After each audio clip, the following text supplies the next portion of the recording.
प्रतिरक्षा तंत्र की खोज। प्रतिरक्षा तंत्र, इम्यून सिस्टम, पूरा हमारा तंत्र जो शरीर का जो रोगों से लड़ता है, रोगों से लड़ने की क्षमता शरीर में, तो उसको इम्यूनिटी कह रहे हैं। प्रतिरक्षा ये तंत्र एक है हमारे शरीर में।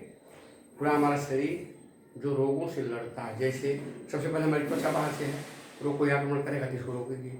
हमारे नाक में म्यूकस है, अगर कोई हवा के माध्यम से, धूल कण वगैरह के माध्यम से कोई जर्म से जाता है, छींक के द्वारा उसको म्यूकस के द्वारा बाहर फेंक दिया जाता है। कफ वगैरह गले में बनती है, उसको थूक करके कफ को बाहर निकाल करके, हमारे आमाशय में HCl है, हाइड्रोक्लोरिक अम्ल है, वो जर्म्स वगैरह भोजन के साथ, पानी के साथ जाता है तो उसको फाड़ देता है, नष्ट कर देता है।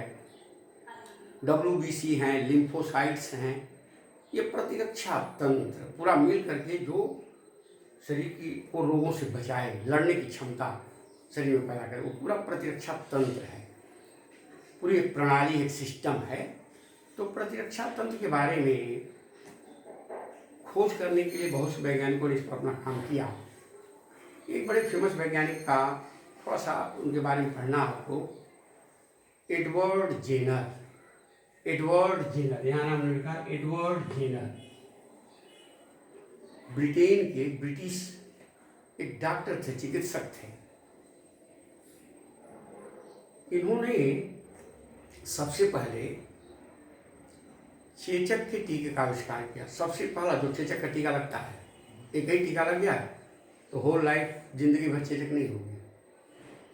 तो चेचक के टीका का आविष्कार एडवर्ड जेनर, सन याद कर लोगे, 4 मई 1796, यानी 18वीं शताब्दी का लास्ट।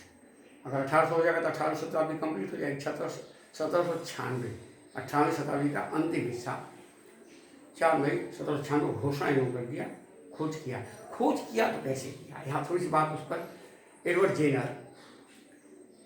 जेनर देख रहे हैं, बहुत से लोग स्मॉल पॉक्स, जो चेचक जिसको कहते हैं, चेचक से तमाम लोगों की मृत्यु हो जा रही है बड़े पैमाने पर। चाइना में, भारत में, सोमालिया वगैरह देश में देखा कि लाखों लाख लोग मर रहे हैं प्रत्येक वर्ष, बड़े पैमाने पर लोगों की मृत्यु हो रही है। तो एडवर्ड जेनर कुछ गौशाला में, गांव को दूध वगैरह निकालने वाली ग्वालिनी हैं, उनसे सुन रहे हैं, भाई भयंकर कोई रोग फैल जाता है, जैसे अभी कोरोना फैला है, तो इसके बारे में हर एक बच्चा कोरोना, कोविड-19 कोरोना, इसी जानकारी सबको है। उसी तरह से चेचक इतना बृहद रूप में फैला था, तो ग्वालिनियों कह रहे, जो दूध निकालने वाली ग्वालिनी हैं, गौशालाओं में काम करने वाली लोग हैं, वो कहते हैं कि हमको चेचक नहीं होगी। ये एडवर्ड जेनर सुना इस बात को, चेचक नहीं होगी, क्यों नहीं होगी? वो कहे हमको काउ पॉक्स हुआ है। काउ पॉक्स, गौ चेचक को कहते हैं काउ पॉक्स, गौ चेचक इसको कहते हैं। ये जो चेचक है उससे कम खतरनाक ही होता है काउ पॉक्स, एक तरह का चेचक का ही रूप है। अब स्मॉल पॉक्स बहुत खतरनाक है। गौ चेचक कुछ वायरस की बीमारी है, वायरस डिजीज है। वैरियोला एक वायरस होता है, वैरियोला एक वायरस है। वैरियोला वायरस होता है। वायरस, जैसे वायरस अभी कोविड-19 वायरस चला हुआ, बहुत सारा वायरस बीमारी बड़ी खतरनाक होती है, वायरस है। तो वाले कह रहे हैं कि हमको गौ चेचक हो गया है, इसलिए अब हमको चेचक, स्मॉल पॉक्स कभी नहीं होगा। अब इसको जब एडवर्ड जेनर ने सुना तो उन्होंने सोचा कि भाई अब चेचक होता है तो देखेंगे दाना जैसे बड़ा सा फफोला जैसा पड़ जाएगा, उसमें कुछ पस जैसा होगा, मवाद जैसा कुछ पानी होगा मिला जुला। एडवर्ड जेनर ने क्या किया, जिसको गौ चेचक हुआ था उसमें से पस को सिरिंज से इंजेक्शन के द्वारा निकाला, उसका रस, और 1 8 साल का बच्चा था, फिप्स उसका नाम था। टेस्ट किया, जैसे आज अभी इसके टीके का लोगों पर वैक्सीन का टेस्ट हो रहा है ना, वैक्सीन टीका, तो टेस्ट हो रहा है, उसी तरह से उसे टेस्ट किया क्या क्या कैसे टेस्ट किया? तो जो गौ चेचक जिसको हुआ था उसमें का पस जो था उसको शरीर से निकाल कर और एक 8 साल का फिप्स नाम का एक छोटा सा बच्चा था उसके शरीर में इंजेक्शन के द्वारा डाल दिया, लगा दिया इंजेक्शन। देखा कि कुछ उसको थोड़ी सी परेशानी, थोड़ा हल्का फीवर वगैरह हो गया, थोड़ी सी परेशानी तो हुई, लेकिन वो ठीक हो गया। अब देखो, पहले गौचेचक वाला लगाया, गौचेचक वाला काउ पॉक्स का। फिर क्या किया, जिसको स्मॉल पॉक्स हुआ है, बड़ी चेचक, उसमें से उसी तरह से सिरिंज से निकाला कुछ सप्ताह के बाद थोड़ा अंदर देकर, और स्मॉल पॉक्स वाला जो पस निकाला सिरिंज से उसको उस फिप्स नाम के बच्चे को उसको दोबारा लगा दिया। भाई संक्रमण से फैलेगा ना। अभी हम लोग मुंह को बंद करके, नाक को बंद करके, किसी से हाथ नहीं मिलाना है, किसी को टच नहीं करना है, दूरी बना के रखना है, साबुन से बार बार हाथ धोना है, ये प्रिकॉशन हम ले रहे हैं। आज वहाँ सीधे लगाया जा रहा शरीर में जो चेचक का है, चेचक तो संक्रमण से फैलता है। तो देखा कि उस फिप्स नामक बच्चों को दोबारा चेचक नहीं हुआ। अब इस तरह से उसने बहुत सारा प्रयोग किया और प्रयोग करके देखने लगा कि उसमें लड़ने की क्षमता जो हमारे बॉडी की इम्यूनिटी है, प्रतिरक्षा तंत्र की बात में क्या था, प्रतिरक्षा तंत्र की खूब प्रतिरक्षा है, वो विकसित हो जाती है, एंटीबॉडीज बन जाती हैं, जिससे वो दोबारा बीमारी नहीं होती है, उसको चेचक होता ही नहीं। इस प्रकार उसने एक टीके का आविष्कार कर दिया। कब किया? 1796 में को घोषणा हो गई। इनको बहुत काफ़ी अवार्ड, पुरस्कार वगैरह, प्राइज वगैरह इनको दिया गया गवर्नमेंट की तरफ से, वहाँ की सरकारों की तरफ से, और पूरे विश्व में इनका बनाया हुआ टीका आज प्रचलित है। तो सबसे पहले एडवर्ड जेनर ने। अब यहाँ टीका को हम लोग वैक्सीन कहते हैं ना। देखो टीका शब्द का मतलब है वैक्सीन। वैक्सीन बार बार सुनोगे, ये वैक्सीन शब्द है, वैक्सीन ऐसे शब्द, वैक्सीन है, वैक्सीन टीका। लैटिन भाषा में वैका शब्द है, वैका मतलब होता काऊ, गाय, गौ, वैका शब्द। देखो VACC वैका शब्द है लैटिन भाषा का। जैसे साइंस शब्द है SCIENCE, ये लैटिन भाषा का शब्द SCIO से उत्पन्न हुआ है। CO का मतलब होता है टू नो, जानना। लैटिन भाषा के शब्दों से उसकी व्युत्पत्ति, उसकी जानकारी, उसके शब्दों से हम लोग करते हैं। तो वैका माने गाय, क्योंकि काउ पॉक्स से ही शुरुआत हुई है। देखो काउ पॉक्स जिसको हुआ उसको नहीं हुआ, तो काउ पॉक्स वाला शरीर से निकाल करके उसने फिप्स नाम बच्चे के शरीर में इंजेक्ट कराया, अंदर डाला उसको दवा, अरे वो पॉक्स जो था डाला, और फिर कुछ सप्ताह के बाद जिसको पॉक्स हुआ है उसका रस निकाल के जो पस है उसको उस बच्चे को लगा दिया। देखा कि नहीं हो रहा है, तो पॉक्स लगाने से उसकी एंटीबॉडी बनी, प्रतिरक्षा तंत्र उसका मजबूत हो गया और दोबारा से। और आप देखो, अगर किसी को स्मॉल पॉक्स कभी हो गया तो दोबारा उसको चेचक जीवन में नहीं हो सकती है, भले वो टीका ना लगाया हो। अगर उसको हो गया, टीका नहीं लगाया तो हो गया, टीका लगाया तो नहीं होगा। चेचक का टीका लग गया तो चेचक नहीं होगी। लेकिन जिसने नहीं लगवाया, अगर चेचक हो गई, बड़ी वाली चेचक, स्मॉल पॉक्स, तो दोबारा उसको लाइफ में चेचक, हाँ चिकन पॉक्स होगी तो हो सकता है, संभव कहा नहीं जा सकता। लेकिन बड़ी चीज़ें स्मॉल पॉक्स, जिसके दाने चेहरे वगैरह पर, हाथ पर दाग पड़ जाती है, बड़ा भयंकर रोग होता है। इसमें जान भी चली जाती है, कभी कभी मृत्यु भी हो जाती है, बहुत से लोग मर जाते हैं। आगे चल करके एडवर्ड जेनर के ये जो वैक्सीन जो इन्होंने चेचक का टीका, उसको लुईस पाश्चर एक वैज्ञानिक थे। ये 19वीं शताब्दी के बारे में, 19वीं शताब्दी, 18वीं शताब्दी की बात है, 1885, माने 19वीं शताब्दी का लास्ट, 1885 में रेबीज जो कुत्ता के काटने से वायरस होता है, हाइड्रोफोबिया रोग होता है। हाइड्रो माने पानी, फोबस माने फियर, डर, जल देकर के डर लगती है, हाइड्रोफोबिया, उसको रेबीज कहते हैं। रेबीज रोग के टीके का खोज किया। अगर कुत्ता काटता है जाके टीका लगवाते हैं, महीने महीने जा करके 3 बार महीने में टीका लगवा लेना पड़ता है।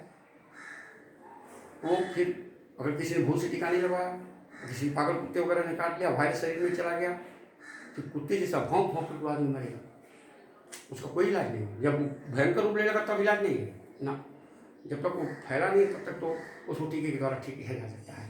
तो उसी तरह से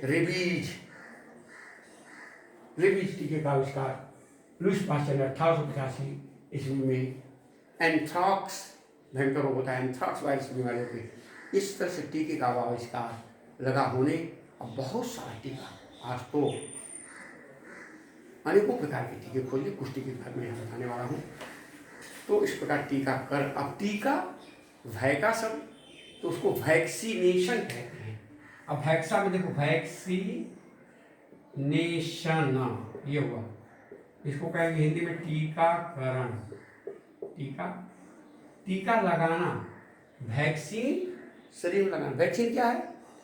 मृत रोगाणु अथवा निष्क्रिय जर्म्स को, जर्म्स जो निष्क्रिय जर्म्स हैं वो शरीर में डाले जाएं, लगाए जाएं, शरीर में पहुंचाए जाएं, उसको निष्क्रिय करके या मार कर, मृत करके शरीर में डाले जाए, तो उसको हम टीका कहते हैं। और टीकाकरण, टीका लगाने की जो विधि है उसके द्वारा शरीर में रोग से लड़ने की क्षमता को उत्पन्न करना है, टीकाकरण कहलाएगा। टीकाकरण, वैक्सीनेशन हो रहा है, वैक्सीन की खोज हो रही है, और वैक्सीन जब लगाया जाने लगेगा सबको, तो उसको कहेंगे वैक्सीनेशन, बड़े पैमाने पर टीकाकरण। तो चूंकि टीकाकरण शब्द को लुईस पास्चर ने प्रयोग किया, टीका केवल स्मॉल पॉक्स का खोज किया, आगे चलकर लुईस पास्चर और बहुत सारे वैज्ञानिकों ने तरह तरह के टीके का आविष्कार किया। अब यहाँ देखो टीकाकरण, यहाँ देखो यहाँ दिया है टीकाकरण, वैक्सीनेशन। टीका के प्रकार, 3 तरह का टीका यहाँ है। ए है मृत रोग जनक, किल्ड पैथोजेंस, पैथोजेंस जो रोग फैलाने वाला, रोग जनक, रोग को फैलाने वाला, पैथोजेंस कहते हैं। जैसे कोई टेस्ट हुआ तो उसको पैथोलॉजी कहेंगे, पैथोलॉजी जहाँ रोग, जैसे ब्लड का टेस्ट है, स्टूल का टेस्ट है, कफ का टेस्ट है, तरह तरह के टेस्ट किए जाएंगे, उसको उस सेंटर को कहेंगे पैथोलॉजिकल सेंटर। हाँ, तो यहाँ किल्ड, मारा हुआ मृत रोग जनक कारक को एक घोल होता है फॉर्मेलिन लिक्विड, उसमें सड़ती कोई चीज़ नहीं है, खराब नहीं, उसमें मृत रोग जनक जो रोग फैला रहा है उसी को मार, देख लो, उसी को मार करके फॉर्मेलिन के घोल में रख करके मार दिया जाता है। जैसे रेबीज का टीका, एक टैब का टीका होता है, TAB, टाइफाइड, पैराटाइफाइड ए और बी, इसका नाम है टैब, TAB। टैब का नाम है टाइफाइड एक बुखार होता है, paratyphoid A and B, TAB, typhoid, paratyphoid A and B, TAB, ये टीका होता है। ये क्या है? मृत जो रोगाणु है उसको फॉर्मेलिन के घोल में रख दिया जाता है और टीका तैयार हो गया, वो टीका हो गया, और उसको निकाल कर इंजेक्शन के द्वारा लगा दिया गया। अच्छा, दूसरा है निष्क्रिय टॉक्सिन। टॉक्सिन मान होता है विष, निष्क्रिय, इनएक्टिव कर दिया गया विष को। जैसे कोई जीवाणु है, उसका विष शरीर में गया, उसको निष्क्रिय करके तैयार किया जाता है टीका। दूसरा तरह का टीका निष्क्रिय टॉक्सिन, जीवाणु द्वारा उत्पन्न विषैले प्रभाव को निष्क्रिय करने के लिए तनु फॉर्मेलिन का घोल, तनु माने होता पतला, डाइल्यूट, फॉर्मेलिन का घोल, फॉर्मेलिन याद करोगे, फॉर्मेलिन का घोल होता है, फॉर्मेलिन यानी कहते हैं फॉर्मेलिन का घोल, फॉर्मेलिन ये किताबों सब में नहीं है, फॉर्मेलिन का घोल इसी में रखा जाएगा।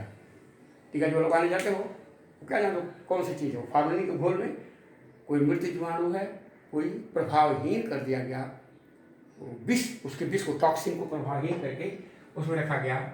जैसे DPT ट्रिपल एंटीजन कहते हैं, diphtheria, pertussis tetanus, DPT, triplet disease. देखोगे बच्चों का टीका का डॉक्टर लिस्ट देते हैं ना, तो उसमें सब ये टीका लिखा रहता है। DPT यहाँ देखो, निष्क्रिय टॉक्सिन को DPT, DT, डिप्थीरिया और टिटेनस। डिप्थीरिया होती है बच्चों के गले में, यहाँ सांस नली पर। डिप्थीरिया उसका नाम हिंदी में डिप्थीरिया, डिप्थीरिया हर जगह पाओगे। गला घोटू बड़ा खतरनाक रोग है, आगे इसको हम लोग इसी में पढ़ेंगे। 7-8-10 बीमारियाँ, उसको डिप्थीरिया का नाम भी आएगा। तो उसको निष्क्रिय टॉक्सिन के द्वारा वो टीका तैयार किया जाता है। तीसरा है जीवित कमजोर जनक, वो जीवित रहता है। लिविंग होता है weakened, weak, WEAK, weak pathogen. Living weakened pathogen, जो रोग उत्पन्न करने वाला है वो लिविंग है, सजीव है, उसको उससे जो टीका तैयार किया जाता है। इसमें रोगजनक कीटाणु जीवित अवस्था में ही रहते हैं। जीवित अवस्था में दे करके उससे टीका तैयार किया जाता है। देख रहे हैं, जैसे टीबी की बीमारी होती है, टीबी बड़ा खतरनाक रोग है, उसके लिए BCG जो टीका तैयार होता है, BCG, बेसिलस कॉमेट ग्वेरिन, ये टीका BCG का टीका वो जीवित ही कमजोर जनक होता है, रोग उत्पन्न करने वाला जीवित रहता है, और उसको उसी तरह घोल में रख करके उसको जिंदा करके रखा जाता है और BCG का टीका तैयार करके लगा दिया जाता है। अब टीका का नाम देखो, यहाँ कुछ टीका का नाम हमने लिखा है, BCG पहले ही लिखा है, BCG। अब थोड़ा सा एक का कुछ नाम आपको जानना चाहिए, उस टीके का नाम बहुत जरूरी है, जानोगे तो इससे टीका ही करण हो रहा है ना, इम्यूनाइजेशन। इस टीका के द्वारा शरीर में इम्यूनिटी जो बढ़ाया जाता है ना, उसको इम्यूनाइजेशन कहते हैं, प्रतिरक्षाकरण। टीकाकरण के द्वारा शरीर के अंदर रोगों से रोग प्रतिरोधक क्षमता को उत्पन्न करने की क्रिया को प्रतिरक्षाकरण कहते हैं। एक टीकाकरण हुआ वैक्सीनेशन, और एक हुआ प्रतिरक्षाकरण इम्यूनाइजेशन। तो टीकाकरण के द्वारा ही शरीर में टीकाकरण हुआ कि टीका हम शरीर में लगा दिए इंजेक्शन के द्वारा, कुछ मुंह में पिलाया गया, मुंह में पिलाया जाता है। अच्छा देखो, पहला हमने क्या कहा, BCG, बेसिलस ये जीवाणु द्वारा होता है, बैक्टीरिया द्वारा होने वाला रोग है। बेसिलस कॉमेट ग्वारिन, ग्वायरीन,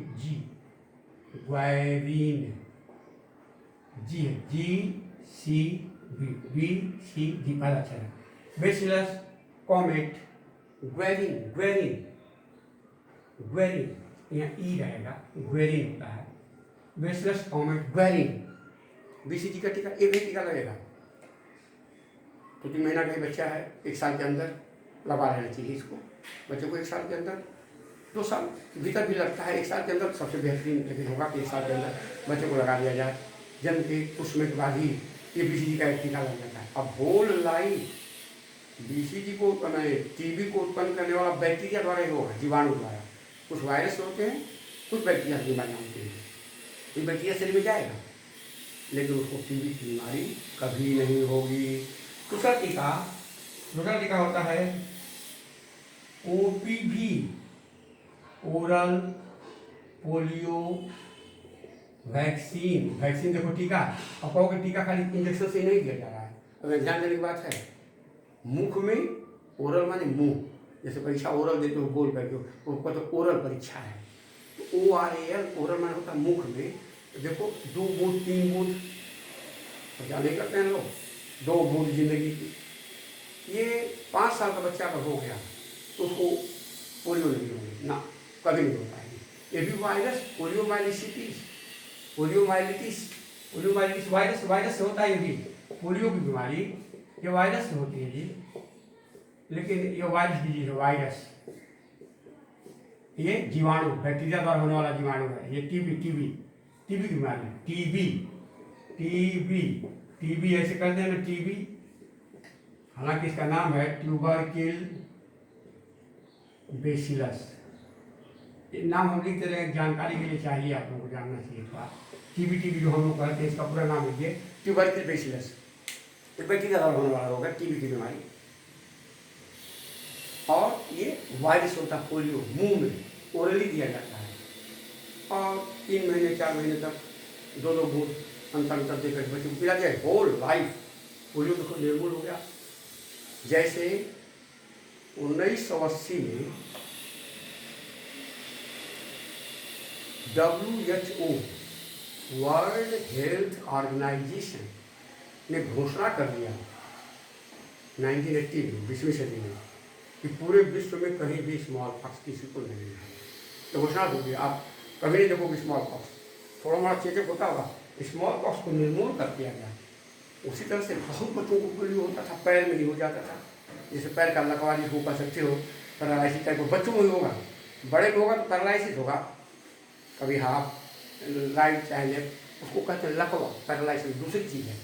लेकिन ये पोलियो वायरस होता है बच्चों में हुआ, और 5 साल के तक के बच्चों को, जन्म से लेके 5 साल के भीतर उस टीका अगर मुंह में दे दिया गया उसको पोलियो हो, तो पोलियो का टीका हो गया। तो टीका मुंह में भी दिया जा रहा है, ऐसा नहीं समझो खाली टीका इंजेक्शन से ही दिया जा रहा है, यहाँ मुंह में डाला जा रहा है। अच्छा, इसके बाद देखो DPT, अब देखो डिप्थीरिया हिंदी में लिख दे रहे हैं, डिप्थीरिया पर्टूसिस, इंग्लिश में लिखा हुआ मिलेगा किताब में, टिटेनस, पर्टूसिस को क्या कहोगे, टिटनेस तो जानते हो, टिटनेस, लेकिन पर्टूसिस है कुकुर खांसी, कुत्ता जैसे कुत्ता खांसना सुनोगे, कुकुर खांसी इसको कहते हैं, कुकुर खांसी, या हुपिंग कफ, हुपिंग कफ भी कहते हैं, कहीं हुपिंग कफ इसका नाम दिया गया है। पर्टूसिस, पी से पर्टूसिस है, टी से टिटनस, जंग लगा हुआ कोई कील वगैरह, तो एटीएस का इंजेक्शन लेते हो ना, इंजेक्शन तो वो भी एक तरह का टीका सुई से हो गया।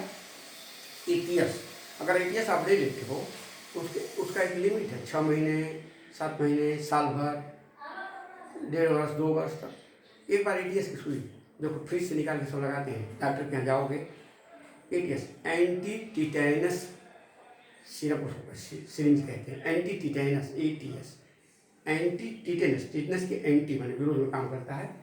तो एटीएस का भी टीका लगता है टिटेनस से बचाने के लिए।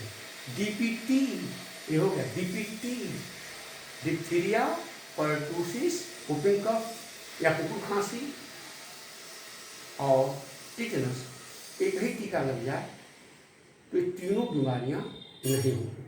अब बच्चों में कुछ दिन के अंतर कई टीकाकरण करा देने से डॉक्टर करते हैं और लोग करा भी रहे हैं। तीसरा है टैग, है टाइफाइड भी बैक्टीरिया होता है, टाइफाइड लिख लोगे, ए एंड बी, ए व बी, ए बी अलग से, टी से ही है, टाइफाइड पैराटाइफाइड, एक ही टी से, टाइफाइड पैराटाइफाइड, टैब का टीका लगता है, टाइफाइड पैराटाइफाइड, चेचक का टीका एडवर्ड जेनर ने खोज किया। हम लोग बचपन में टीका लेके चेचक का लगेगा, बड़ा होने पर लगेगा।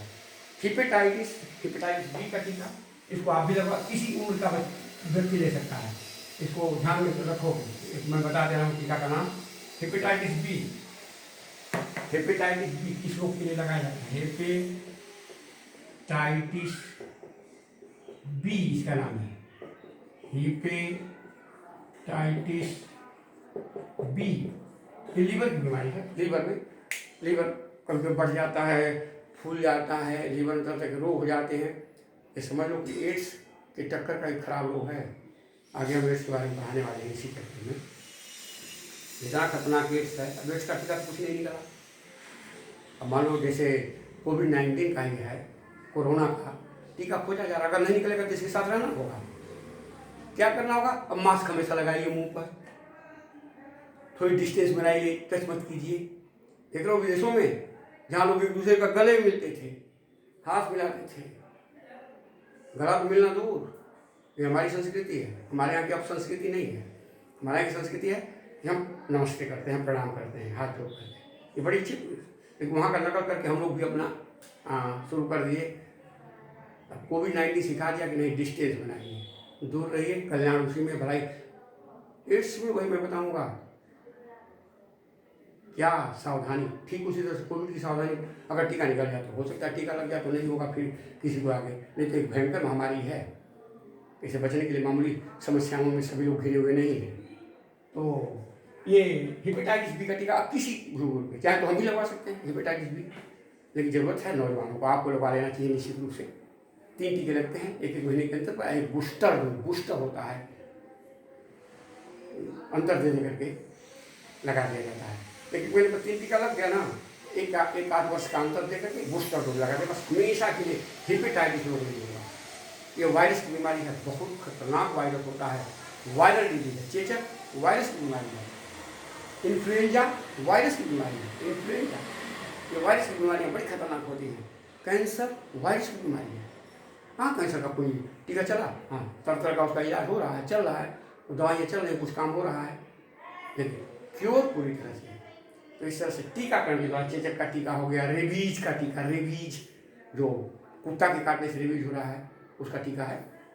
किसी को कुत्ता काटने तुरंत लोग टीका लगवा लेते हैं। ये तमाम टीके हैं। कुछ टीका तो जैसे कुत्ता काटा तो लगवाया जाता है, कुछ टीका रोग नहीं होने के पहले ही दे दिए। बहुत से टीके माँ को लगाए जाते हैं और माँ से गर्भ में बच्चे को टीका मिल जाता है।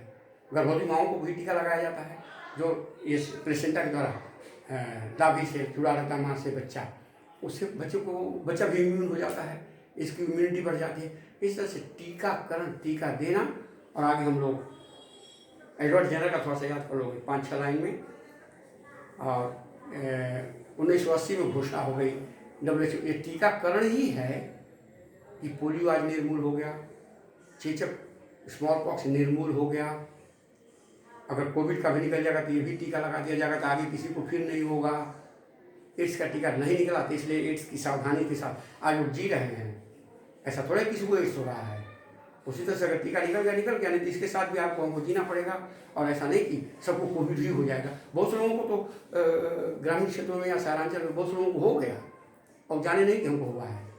ये भी समझ लो, बीमारी हुई, वायरस गया शरीर में, शरीर इम्यूनिटी बढ़ी, शरीर लड़ा रोगों से और ऑटोमेटिक ठीक कर लिया।